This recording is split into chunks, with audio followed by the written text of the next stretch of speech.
A Tale of Two Sinbads, retold by Ian Wybrow, illustrated by Shahab Shamshirzaz. Chapter 1. Sinbad the Sailor Returns Home. The city of Baghdad was just beginning to wake. The river sparkled in the morning light as the sun rose. A tall, handsome man stood alone on the deck of a sailing ship, admiring what he saw. He had been away traveling for 3 long years and had had many adventures. At last he was back in the city where he was born. This man was Sinbad the Sailor, one of the richest and most famous travelers in the world. But you would not have known it to look at him. When he went away, a great crowd of people had come to wave him goodbye, but now there was nobody to welcome him home. "Nobody knows I am here," he told himself. "Everyone thinks I'm dead or that I've gone away forever." He ran his fingers through his bushy beard and looked down at his dirty clothes. "I need to go home, have a bath, and change into clean clothes," he thought. Suddenly, he had an idea. What fun it would be to keep secret the fact that he was alive. He could wander the streets like a stranger. Perhaps he would find out if anyone still remembered him. He walked slowly through the quiet, narrow streets and the empty marketplace. But the peace and quiet didn't last. It was not long before babies woke up and started crying. Then donkeys began to bray. More and more people began to get out of bed and throw open their doors. Soon, carts were rumbling past, and the smell of baking bread filled the air. Sinbad's tummy rumbled almost as loudly as the carts. He needed a good breakfast. It was then that he remembered that he didn't have any money. He did have a bag of diamonds hidden under his shirt, but he couldn't use diamonds to buy breakfast. What was he going to do? Chapter 2. Two Sinbads. As Sinbad walked along feeling hungry, he saw a boy dressed in rags. The boy was sitting on a wall drinking a bowl of milk. Sinbad could not stop himself licking his lips. "What are you staring at?" said the boy, feeling rather frightened. "Forgive me, young sir," said Sinbad. "I've just arrived in the city, and I haven't had my breakfast yet." "Why don't you buy yourself something to eat?" said the boy. "I have no money," answered Sinbad. "Times are hard, stranger," said the boy. "I can't find work myself, so I know what it is to be hungry. You can have some of this if you like." He offered Sinbad his bowl of milk. "Thank you, that's very kind of you. I'll just have a sip," said Sinbad. "Do you mind if I sit on the wall for a moment?" The boy agreed. Sinbad sat down, and they began to chat. "What's your name?" asked Sinbad. The boy told him. Sinbad opened his eyes wide with surprise. The boy's name was Sinbad too. Sinbad wasn't ready to give away his name yet. "You can call me Ahmed," he replied. "Of course I'm not the famous Sinbad," said the boy, seeing the surprised look on the stranger's face. "Sinbad the Sailor used to live here in the city, in a house as big as a palace. Everyone liked him. He was always building and buying and selling and finding work for people to do, even poor people like me. Everyone talked about his amazing travels and adventures. We all loved hearing about them, even if they weren't true. But now he's gone. Nobody knows where. Maybe he won't ever come back." "So you don't believe the stories about his adventures?" Sinbad asked. "No, I don't. I don't believe in giants or sea monsters. I don't believe that he was once carried away by an enormous bird called a roc. People say that the roc was so big that it laid eggs the size of an island," laughed young Sinbad. "And people also say he was always giving diamonds to the poor. I can believe that he would give away a few coins, but why would a rich man give diamonds to beggars?" Said Sinbad with a twinkle in his eye. "I know a good story about Sinbad the sailor. Would you like to hear it?" "Oh, yes, Ahmed, I like a good story," replied young Sinbad. "But first, have another drink of milk." Sinbad started to tell the story of how 3 years ago he had left his comfortable home in Baghdad and bought a splendid ship, gathered a crew to sail it, and set out to look for treasure in unknown lands. The boy listened quietly as the story began. The story of Sinbad. For several weeks at sea, Sinbad had bad luck. Sometimes there was no wind and the boat couldn't move at all. Sometimes they ran out of water and the crew fell ill. Sometimes they nearly froze in snow and ice. At last, they sailed into warm blue waters again. But all of a sudden, a great storm blew up. The ship was blown onto some rocks at the end of a little island. Luckily, the storm went away just as quickly as it had started, and Sinbad and his crew began to repair their ship. Then they tried to drag it back into the water. Before they could float the ship again, they noticed some people coming towards them. Sinbad and his crew got ready to fight, but then they saw that the islanders had no weapons. It seemed that they had been hiding in the forest, and now they had come down to the beach to welcome the sailors with fresh water and fruit. Sinbad could not help feeling that something was wrong. He did not trust the islanders, although he was very hungry and the fruit looked delicious. He thought that they laughed and smiled too much, and they seemed to be watching the crew as if they were waiting for something. While his crew filled their tummies, he secretly hid his fruit in his shirt. When nobody was looking, he slipped away up the hill. He hid among some bushes covered in red and yellow peppers. Sinbad peeped through the bushes at the beach far below. He was horrified to see all his men lying on the sand. They weren't moving, and he was not sure whether they were dead or asleep. Perhaps the fruit had been poisoned? Sinbad spent a very sad and miserable night in the pepper bushes. What could he do to save his crew? Chapter 3. Red and Yellow Peppers. At sunrise next morning, Sinbad looked down from his hiding place and was amazed to see that there was no one on the sand below. After a few minutes, he could hear the islanders calling to each other. He decided to go down the hill secretly to find out what was happening. He soon discovered that his crew were now prisoners. Each man had been tied to a tree and left to die without food or water. He ran down to the shore to look for his ship. It had been dragged off the rocks and back into the water. Now it was far out to sea, sailing away. "Those people weren't islanders at all," cried Sinbad. "They were pirates." Quickly, he hurried back to the trees and untied his crew. They were glad to see him, but their joy turned to sorrow when they found out that they were trapped on the island with no way of escape.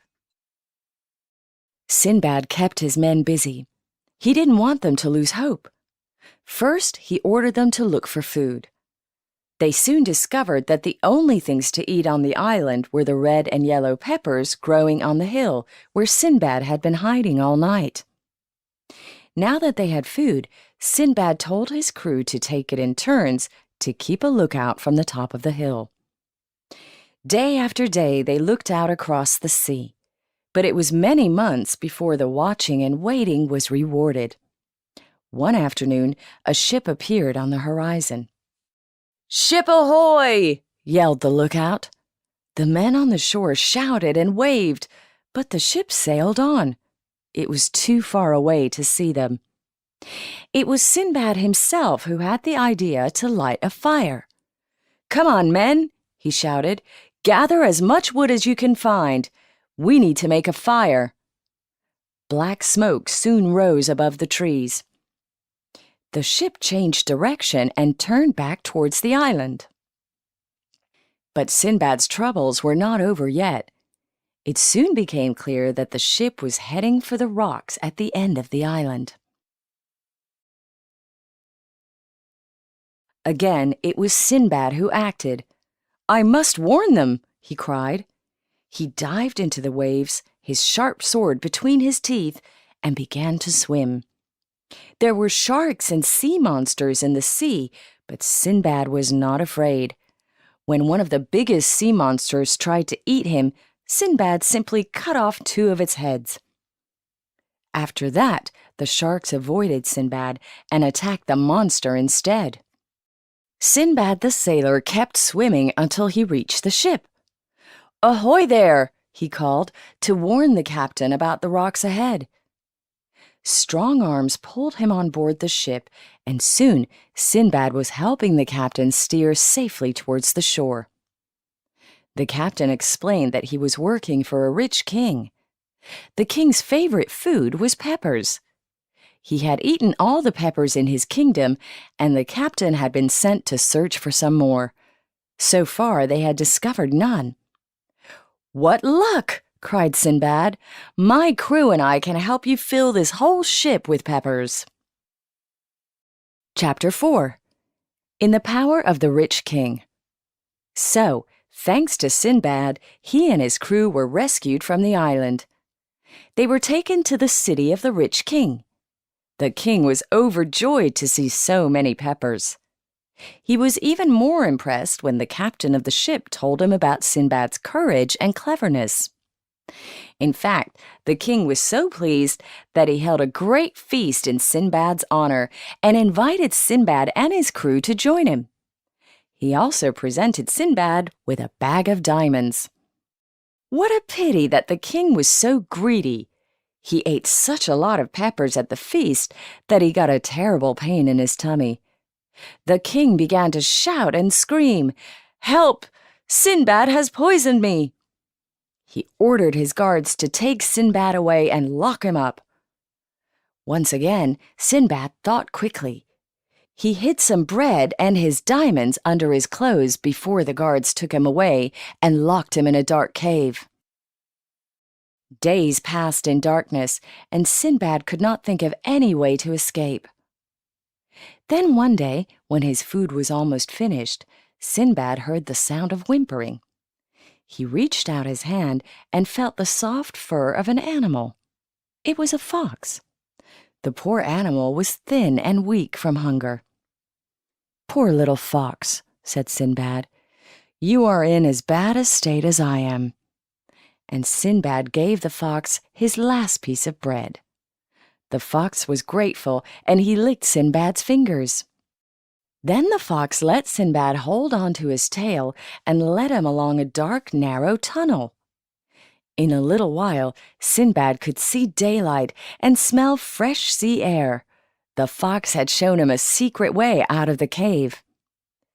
When Sinbad dragged himself out of the tunnel and into the sunshine, he found himself on top of a cliff overlooking the sea. He took the biggest diamond out of his bag and held it up between his finger and thumb so that it caught the sunlight. It flashed and sparkled so brightly that it was seen by a passing fishing boat. The fishermen came to his rescue, and he gave them a few of his diamonds to take him to another country. From there, after many difficulties, and after sailing in many different ships, Sinbad was at last able to return to Baghdad. And he still had most of his diamonds. Chapter 5. Enjoy the rest of your milk. When Sinbad the sailor came to the end of his story, he turned to the boy, who shared his name, and said, "Do tell me, what do you think of that story? Do you believe it?" Again there was a twinkle in his eye. Young Sinbad laughed. He said that he had enjoyed this story very much, although he wasn't sure whether the pirates and the king who loved peppers and the sea monsters really existed. But Ahmed, I'll tell you the part I liked best, said young Sinbad. I enjoyed it when the fox helped Sinbad the sailor get out of the cave. I don't believe any of it, but I wish things happened like that in real life. Perhaps your wish will come true just as Sinbad's did, said the man who called himself Ahmed. What do you mean? Asked young Sinbad.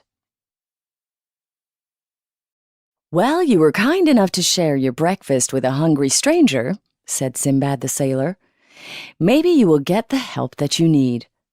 And with that, he stood up, stretched his legs and arms, and gave the bowl back to the boy. There was still a little milk in it. Now I must go, he said. Thanks again, and goodbye. Wait, called the boy, as Sinbad walked away. Is your name really Ahmed? Where did you come from? How did you hear that story? Who are you? What a lot of questions, Sinbad called back. Ahmed is just one of my names, but most people call me by your name, Sinbad. Sinbad? Laughed young Sinbad. You'll be telling me next that you are the rich and famous Sinbad the sailor. But look at you. You don't look like a rich and famous person. Good luck. Enjoy the rest of your milk. With that, Sinbad waved and joined the crowds of people on the street. Young Sinbad waved back. Suddenly he felt sad. What was he to do now? He had no money and no work. Perhaps I should join a ship and sail away and have some adventures, he thought. He lifted his bowl to finish his milk. As he did so, he heard something rattle in the bowl. Something hard tapped against his teeth.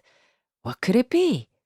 He looked into the bowl and was amazed to see something that sparkled so brightly in the sun that he had to close his eyes.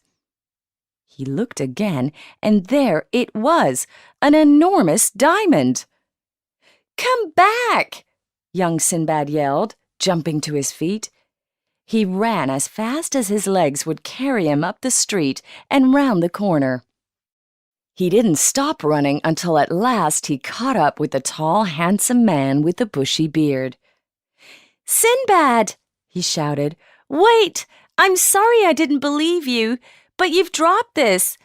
You must really be Sinbad the sailor after all." "Hush!" said Sinbad quietly. "This is our secret. You remember the fox in the story, don't you?" Young Sinbad nodded. It was his favorite part of the story. "And the fox wanted to help me because I was kind to him, didn't he?" "Well, I agree with him. Kindness should be rewarded. That's why I want to help you. Keep the diamond. It will give you the chance to make a better life for yourself. Good luck." And with that, Sinbad the sailor disappeared into the crowds. A Tale of Two Sinbads. After 3 years of adventures, Sinbad finally returns home. Will anyone recognize him?